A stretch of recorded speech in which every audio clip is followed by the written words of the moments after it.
ইউটিউবে আর মিথ্যে গসিপ নয়, সত্য খবর পেতে সাবস্ক্রাইব করুন স্টার গল্প। টলিউড নায়ক সোহম চক্রবর্তীর ক্যারিয়ার গ্রাফটা ইদানিং ডাউনওয়ার্ড, অথচ এমনটা ছিল না। শিশুশিল্পী যখন ছিলেন তখন থেকেই তাকে মানুষ ভালোবাসে। তিনি যেন নেক্সট ডোর বয়। বেশ কিছু হিট মুভির তকমা আছে তার ঝুলিতে। তবে ব্ল্যাক দেখ কেমন লাগে, জিও পাগলা, হানিমুন, আমার আপনজনের মতো back to back flop movie রিলিজের পর সোহম যখন হতাশ, তখন পিয়ারে মুভিটি তাকে দেখাচ্ছে আশার আলো। নিম্নবিত্ত পরিবারের দুটি ছেলেমেয়ের প্রেম কাহিনী নিয়ে বানানো এই ছবিটা সোহম শ্রাবন্তী জুটির চতুর্থ ছবি। নায়িকা শ্রাবন্তীর সাথে তার জুটি বেশ হিট।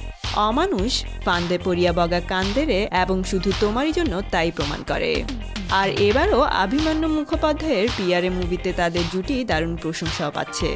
মুভির গানগুলো মুখে মুখে ফিরছে এখন।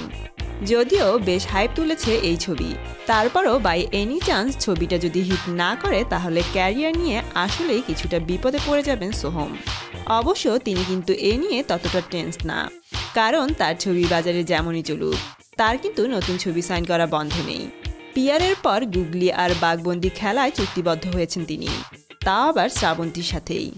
এই গুগলি নিয়ে সোহম বেশ এক্সাইটেড। তিনি বলেন, গুগলি নিয়ে আমি বেশ এক্সাইটেড। এখানে আমিও শ্রাবন্তী তোতলা। এই সমস্যা তাদের জীবনকে কিভাবে প্রভাবিত করে তা নিয়েই ছবি।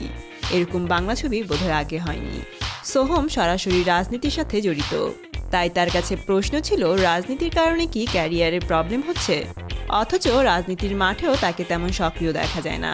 বিষয়টা ক্লিয়ার করে তিনি জানান, আমি এখন রাজ্য যুব তৃণমূল কংগ্রেসের ভাইস প্রেসিডেন্ট। এও জানিয়ে দেন রাজনীতি আর সিনেমা দুটি তার কাছে ইম্পর্টেন্ট।